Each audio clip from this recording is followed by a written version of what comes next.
dilaksanakan. Nah, jadi diintimidasi sama kafir Quraisy. Quraisy itu apa? Ya Arab, Arab kafir. Makanya kalau ada orang ngomong Islam itu agamanya orang Arab, ya nggak perlu berhadapan dengan Quraisy. Quraisy itu orang Arab kok. Gitu loh.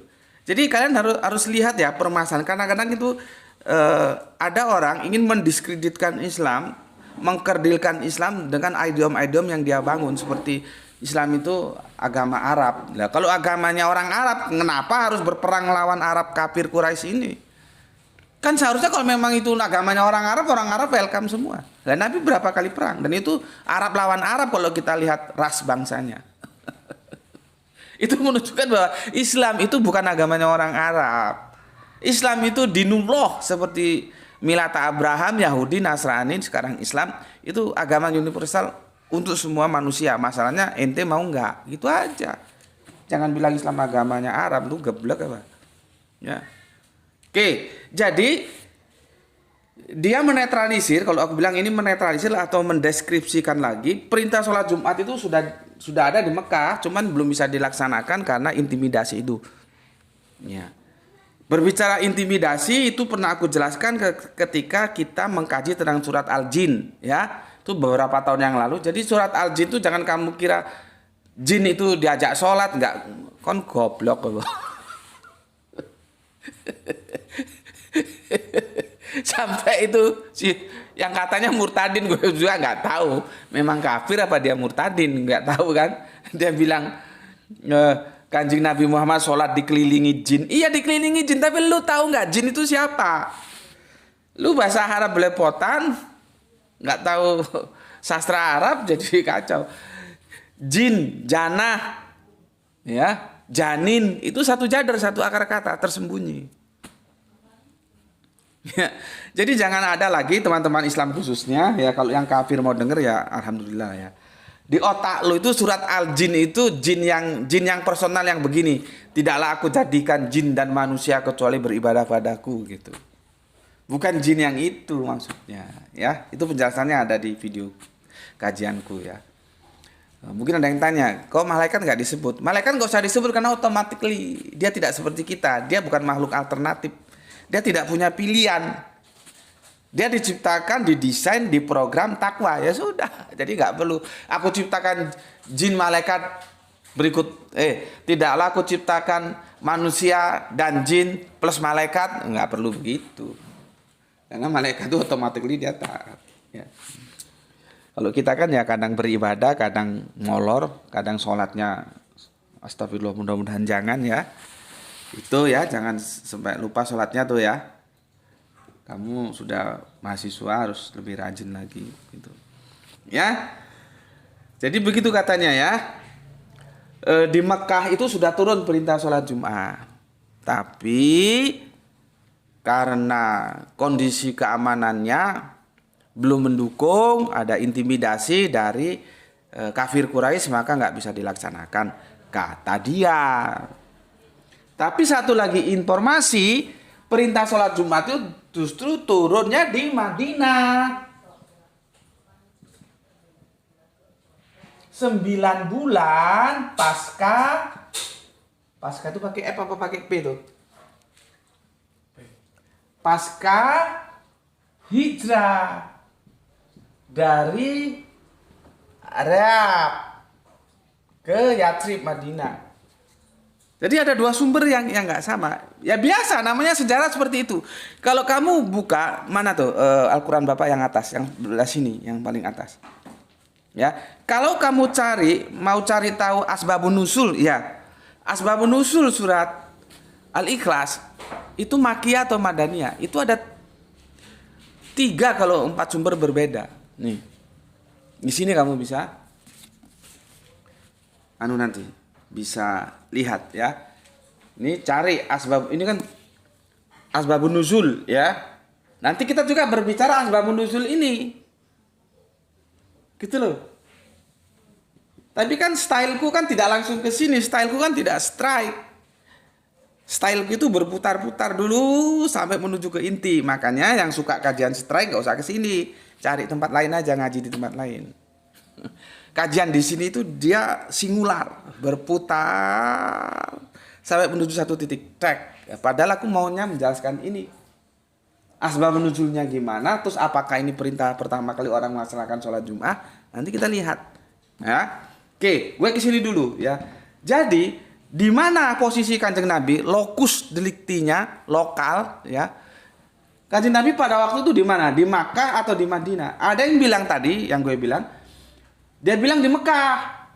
Cuman belum dilaksanakan karena intimidasi kafir Arab Quraisy. Ya. Tapi ada lagi satu berita, enggak. Justru perintahnya itu di Madinah 9 bulan pasca hijrah. Jadi dari Makkah hijrah ke Yatsrib yang kemudian jadi Madinah, 9 bulan kemudian baru turun perintah sholat Jumat. Ada 2 sumber.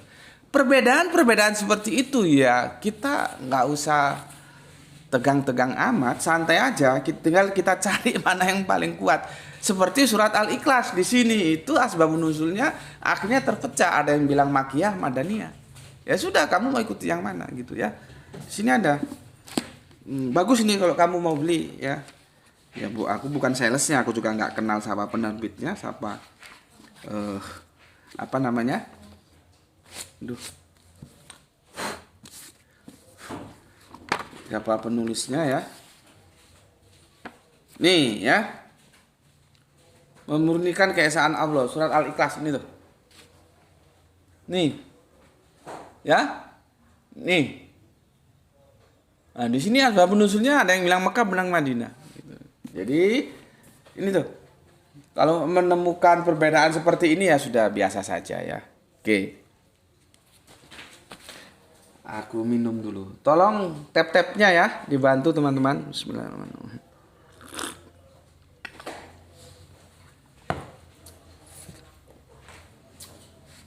Tisu lah, tisu.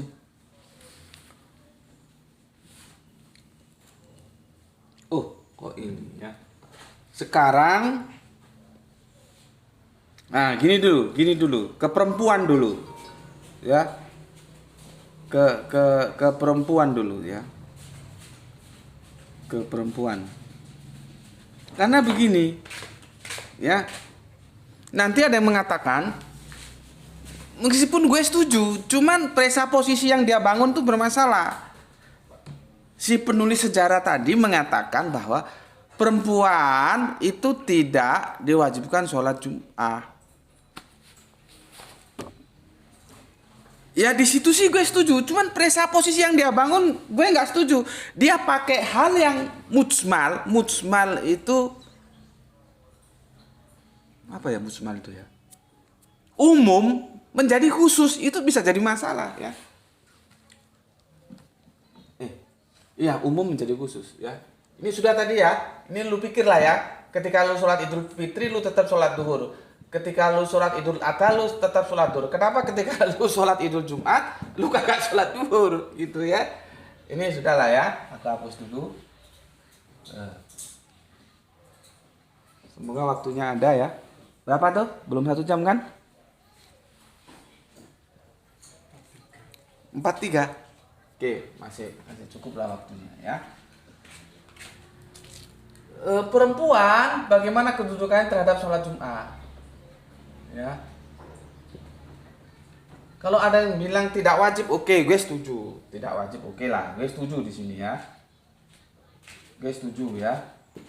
Kok tidak setuju? Tidak wajib. Ya, perempuan tidak wajib sholat Jumat. Tapi yang jadi masalah oleh si penulis itu argumentasinya dia pakai dalil umum. Ini gue bacain, ini gue bilang ini kacau ini ya. Dari apa ini? Tentang wanita sholat antara masjid dan rumah ya. Selain itu dalam hadis riwayat Abu Daud ya, kenapa dikaitkan dengan sholat Jum'ah? Ini yang gue jadi masalahkan. Karena Abu Daud ini hadisnya umum gini ya. Dari Ibnu Umar radhiyallahu anhu, Kanjeng Nabi ngendikan ya, janganlah kalian mencegah para perempuan yang berada dalam tanggung jawabmu. Ini sama ini yang kita pernah bahas dulu. apa ya? Tentang budak itu loh. Budak itu dalam tanggung jawab kita, ya. Tanggung jawab tuannya, ya. Dulu kan pernah kita bahas tentang budak. Istilahnya itu apa sih? Aduh, error gue, ya. Ya. Nah, ini diperintahkan perempuan-perempuan ya, mungkin mbak kita, istri kita, anak perempuan kita, siapa saja lah ya. Ya, jangan kalian mencegah perempuan yang berada dalam tanggung jawab kalian untuk pergi ke masjid. Ya. Tapi di rumah mereka itu lebih baik bagi mereka gitu. Jadi gini loh ya. Ini rumah.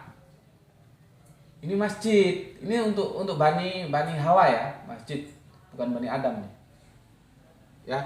Kanjeng Nabi ya mengingatkan kita jangan melarang kalau ada perempuan-perempuan yang dalam tanggung jawab kita sholat ke masjid.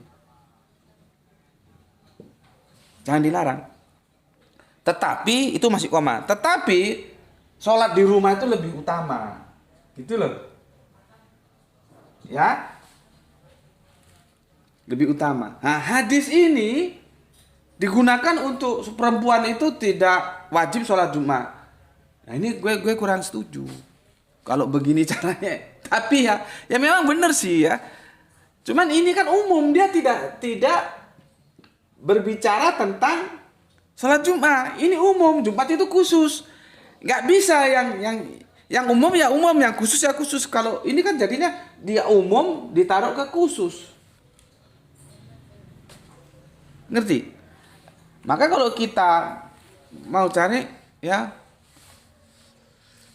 kita harus lihat hadis yang lebih kokoh. Maka ini dari Abu Daud begini ya. Dari Tariq bin Shihab, Nabi Muhammad ngendikan, sholat Jumat itu dilaksanakan secara jamaah dan wajib hukumnya bagi seorang muslim. Muslim loh ya. Sayangnya gue nggak nemukan Arabiunnya ini. Ini tuh. Ya. Yang ini sudah terjemahannya karena nanti muslim dan muslimah itu beda, dia mengandung konsekuensi hukum yang beda juga, ya. Ya sudah, kita berdasarkan terjemahan ini aja ya. Nanti kalau yang bisa menghadirkan Arabiunnya dan itu benar muslim ya benar. Ya. Kayak gini. Salat Jumat itu dilaksanakan secara berjamaah dan wajib hukumnya bagi seorang muslim. Ya. Selain hamba sahaya, perempuan, anak-anak atau orang yang sakit. Perempuan. Mana tadi? Perempuan. Jadi dalil ini lebih kokoh. Ini khusus menjelaskan sholat Jumat. Jangan pakai yang ini. Gitu loh. Nah, ini si penulis sejarah dia pakai hadisnya Abu Daud ya tentang Jumat, tapi pakai ini juga. Menurut gue ya salah bener sih ya, salah total sih enggak juga, cuman harus paham gitu loh. Ini mujmal, ini khusus, umumiyah khususiyah. Bahas fikih tuh begitu, para fuqaha itu kalau bahas begitu ya. Kalau khususiyah dia ya hal-hal khusus, umumiyah hal-hal umum. Ya. Tapi ingat, gue tidak menyalahkan sepenuhnya, enggak. Cuman pelarangan kita dilarang oleh Nabi kita untuk melarang wanita-wanita yang dalam kekuasaan kita sholat ke masjid, gitu loh maksudnya. Ya, jangan kamu larang, tetapi yang utama untuk Bani Hawa ini, perempuan-perempuan kita itu di rumah, gitu loh. Itu umum. Kalau ini kan yang kita bahas Jumat, sholat Jumat. Ya, maka lebih cocok dan memang cocok ini dari Tariq bin Shihab. Nabi bersabda, sholat Jumat itu dilaksanakan secara berjamaah dan wajib hukumnya bagi seorang muslim selain hamba sahaya, perempuan, anak-anak atau orang sakit. Ya, orang sakit. Ya, gue lihat di sini. Lu perhatikan di sini ya. Tadi tentang perempuan sudah ya. Oke.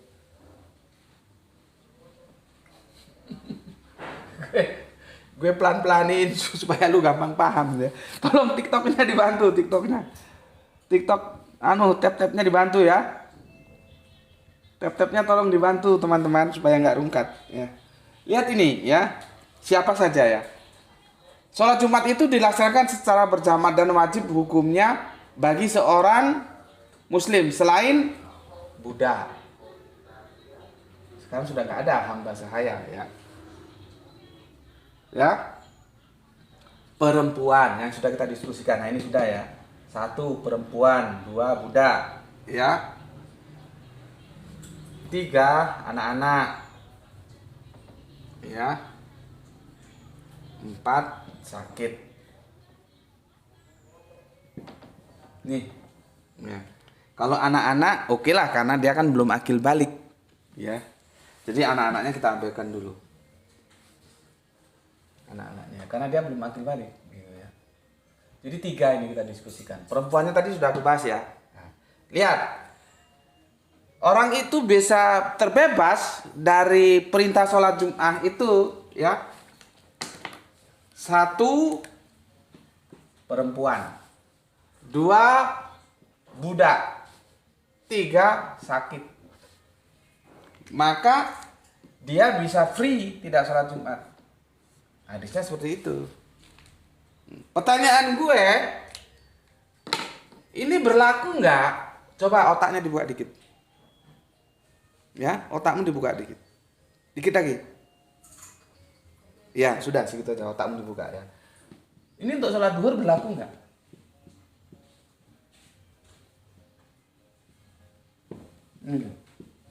Apakah kalau perempuan itu nggak wajib sholat duhur? Apakah kalau budak itu nggak wajib sholat duhur? Apakah orang sakit itu nggak wajib sholat duhur? Lu jawab.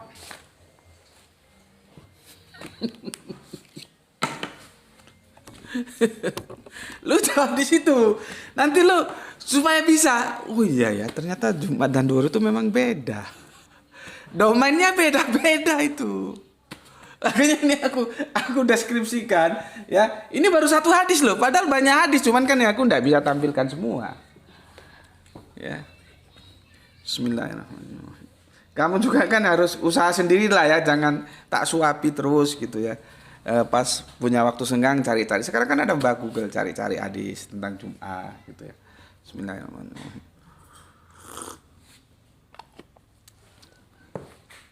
Ya.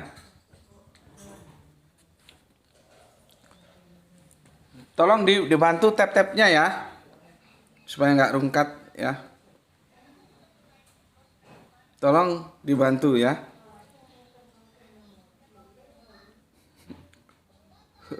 Ini ada yang tanya begini. Bagus ini ya. Cuman aku bosen jawabnya. Pak Irwan Kito, jangan kebanyakan. Oh mungkin terlalu panjang 1 jam ya. Ya gimana mas? Kalau banyak sih yang kasih pesan ke aku ya. Bukan aku nggak butuh duit loh ya. Aku ya butuh duit. Bayar wifi itu juga pakai duit. Ya bahkan 6 bulan terakhir ini aku nggak terima kiriman dari YouTube karena ada satu masalah tentang pajak ya. Jadi nggak dapat apa-apa hampir 6 bulan. 5 masuk ke 6 bulan ya tuh ya. Nggak ada apa-apa. Ya namanya perjuangan ya sudah gitu ya. Mau gimana lagi? Semoga Allah ganti rezeki yang lain ya. Jadi YouTubeku di apa namanya ya. Padahal iklannya tetap masuk gitu. Ya. Makanya teman-teman yang aku kasih pesan tolong jangan skip iklan ya. Ya nggak apa-apa, kita anggap saja itu sebuah dinamika aja ya. Artinya kalian jangan terus waduh tahu gitu dulu nggak di skip, kalau tahu gitu dulu tak skip iklannya ya, nggak usah begitu ya. Tetap aja tolong Islam jangan di skip. Mungkin sholawatmu bisanya di situ ya nggak apa-apa. Islam itu kan proporsional, bisamu apa itu yang dituntut, bukan melebihi kemampuanmu ya. Masalah panjang itu mas ya. Ini berdasarkan kita keluar sebentar ya, kan masih ada waktu ya. Masalah panjang ya, itu aku diberikan saran untuk di YouTube itu maksimal 15 menit. Yang banyak iklannya itu di sana. Yang banyak penontonnya itu di sana. Kan korelasinya iklan itu dari korelasi penonton. Ya. Karena apa alasannya orang sekarang maunya itu instan ya. Waktu kerja ada sedikit waktu longgar dia ngaji cukup 15 menit. Ya benar sih. Aku bisa terima itu. Ya. Tapi aku ngomong sama temanku, lah kalau ngaji di aku 15 menit itu cuma assalamualaikum doang. Artinya aku harus berkorban antara kepentingan duit, kan iklan itu duit kan dari sana penerimaan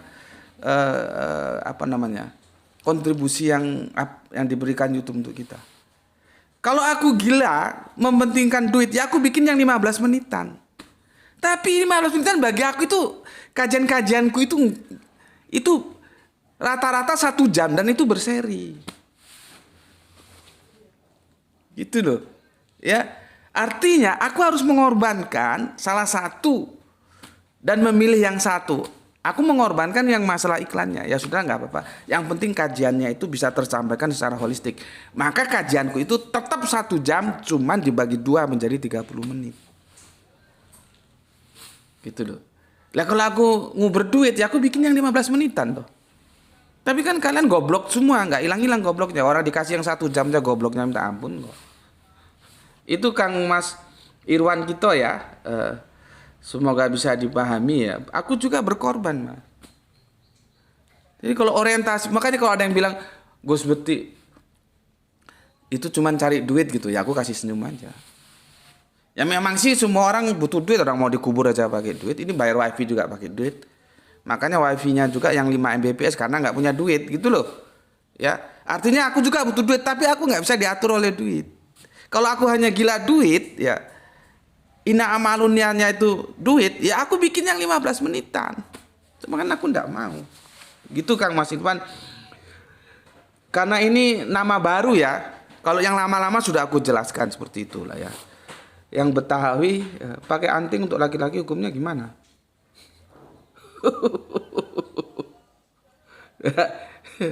Hukumnya ya silakan saja, yang mau pakai, yang mau enggak gitu. Coba cari hadis. Tidak boleh pakai anting gitu ya. Atau nanti kamu baca di surat apa itu? Siapakah yang mengharamkan perhiasan yang aku turunkan? Itu ada surat apa? Aku lupa. Ya.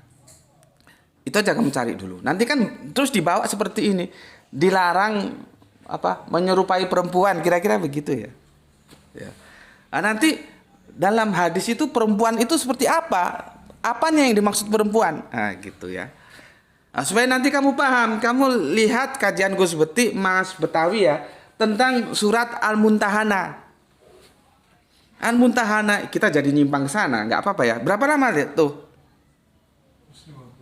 Aduh, sudah 1 jam. 50 ya Mas Ian, kurang 10 menit ya? 52, 8 menit, oke. Kamu lihat kajian Gus Beti di channel YouTube Subandite Sukoco, punya Gus Beti ya.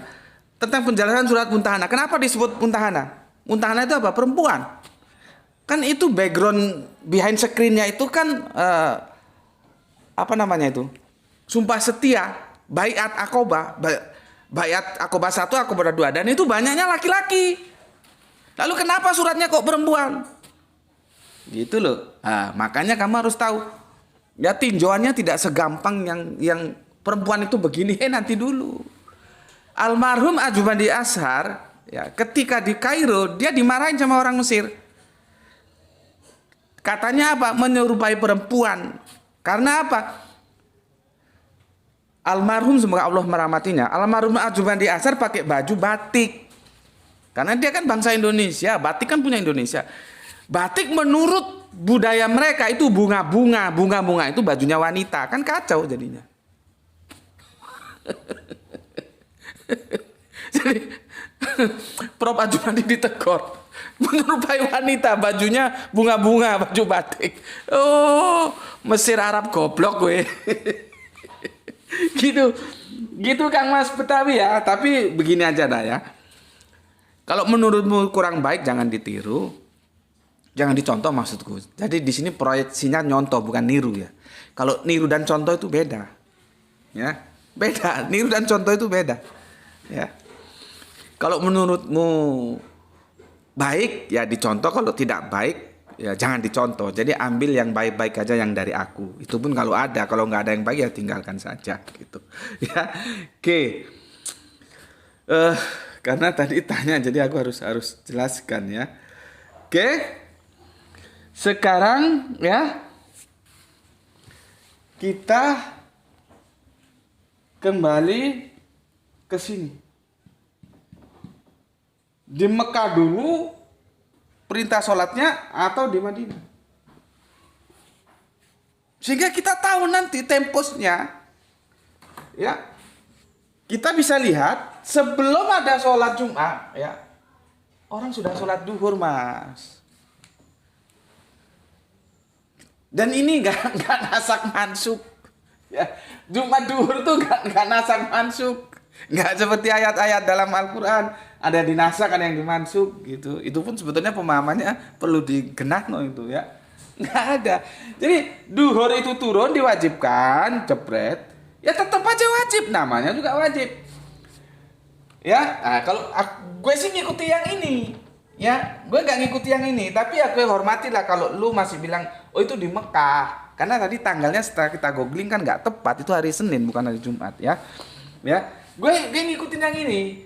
Jadi setelah hijrah ke Madinah 9 bulan pasca hijrah baru turun sholat Jumat. Nah, jadinya ya petanya gimana? Ya, petanya nanti aku gambarkan. Seperti ini ya. Kamu pahami dulu. Apakah perempuan itu tidak wajib sholat duhur? Apakah budak itu tidak wajib sholat duhur? Apakah orang sakit itu tidak wajib sholat duhur? Kamu jawab sendiri. Lalu kita tarik ke sini. Untuk sholat Jumat perempuan tidak diwajibkan.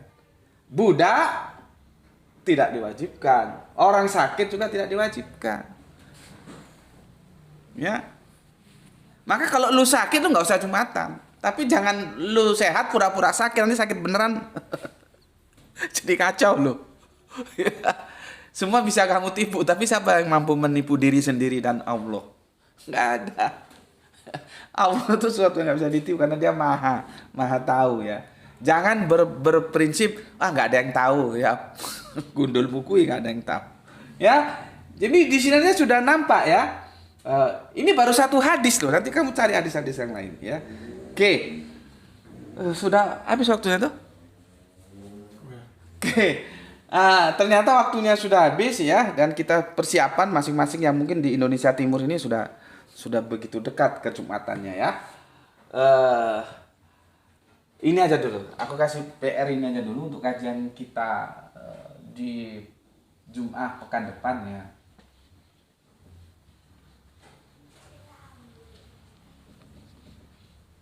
Itu kalau kamu baca satu perikop penuh ya, itu ini ya, kalau kita baca satu perikop penuh itu beberapa hukum yang berhubungan dengan sholat Jum'ah.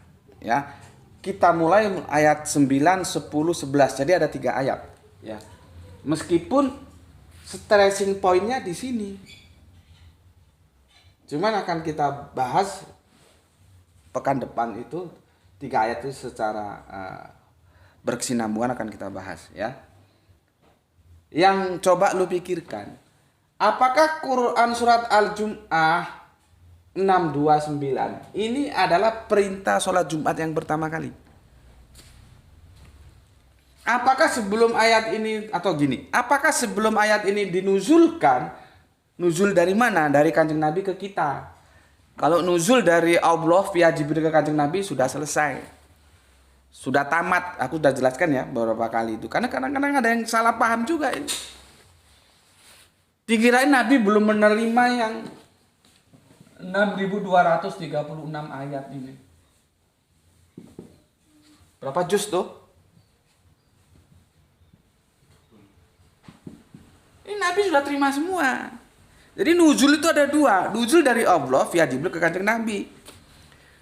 Nuzul pertama. Nuzul kedua Kanjeng Nabi ke kita via sahabat-sahabat, ulama-ulama, guru-guru ngaji kita. Gitu. Makanya gue bilang, apapun adanya, ulama itu memang harus kita hormati. Karena kita berterima kasih, tanpa ulama kita nggak tahu sejarahnya agama. Cuman bukanlah berarti menghormati itu harus tunduk terhadap kata-kata pendapat ulama. Enggak, kita boleh beda.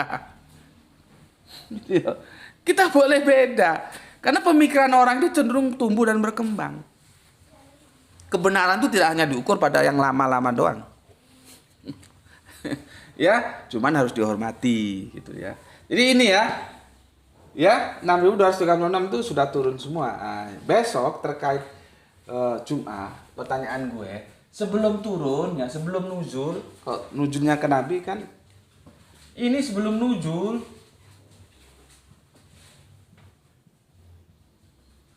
nuzul itu jangan kamu bilang begini ya. Ini otak lu kadang-kadang geblek juga sih. Jangan lu kira ini Al-Quran turun gini. Ya. Nuzul itu bukan berarti turun secara material begini. Ya, ini ya turun juga, tapi yang dimaksud Al-Quran kalau ada diksi nuzul terkait dengan itu firman, bukan nuzul yang turun begini. Ya, nanti lu bisa geblek. Nuzul itu apa? Turun ya. Contohnya begini. Seorang pendekar menurunkan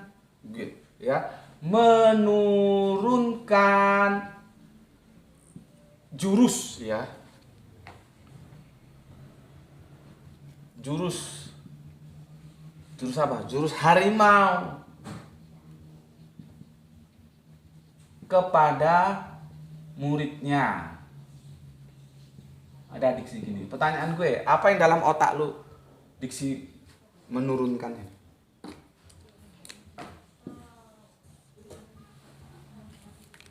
Ini sama dengan menurunkan yang dimaksud nuzul Al-Quran. Ya, seorang pendekar menurunkan jurus harimau kepada muridnya. Terus lu pikir turun secara geografis material gitu. Nah, kalau lu paham ini, gue nggak usah jelaskan, lu paham juga nuzul yang dimaksud Al-Quran. Gitu ya. Nah, terkait sholat Jumat, pertanyaan gue, sebelum Quran surat Al-Jum'ah, surat 62 ayat 9 itu nuzul, apakah orang sudah sholat Jumat atau belum? Itu aja. Besok kita kaji di Jum'ah pekan depan ya. Sampai di sini dulu ya, kita dibatasi oleh rezim yang tidak mau diajak kompromi, yaitu rezim waktu ya. Dan 1 jam sudah lewat berapa, Le? 5 menit. Tapi nggak apa-apa, masih 5 menit ya. Kadang-kadang sampai setengah jam. Ya, pesan aku ya, hari ini hari Jum'ah, penuhi masjid-masjid di sekitarmu dengan sholat Jum'ah berjamaah. Ya, dan jangan lupa tetap laksanakan sholat duhur, kan sama-sama diperintahkan. Duhur diperintahkan, ya laksanakan. Jum'ah diperintahkan, ya laksanakan. Selesai. Ya, kemudian ya, jaga Allah, jaga Kanjeng Nabi, jaga Al-Quran, jaga Islam dalam bingkai keindahan imanmu, tetapi tetap memberi hormat kepada saudara-saudara kita yang memilih jalan lain, karena mereka tetap saudara kita. Ya, semoga yang belajar dan yang mengajar mendapatkan keberuntungan, yaitu rezeki yang barokah dan kesehatan yang prima. Terima kasih sudah ngaji bareng sama Gus Beti, dan mohon dipersori untuk channel YouTube-nya terkendala ya, karena HP-nya rusak. Ya, maka untuk yang di channel TikTok ucapkan terima kasih sudah ngaji bareng Gus Beti. Ya, akhirul kalam, alhamdulillahirabbil alamin. Matur nuwun.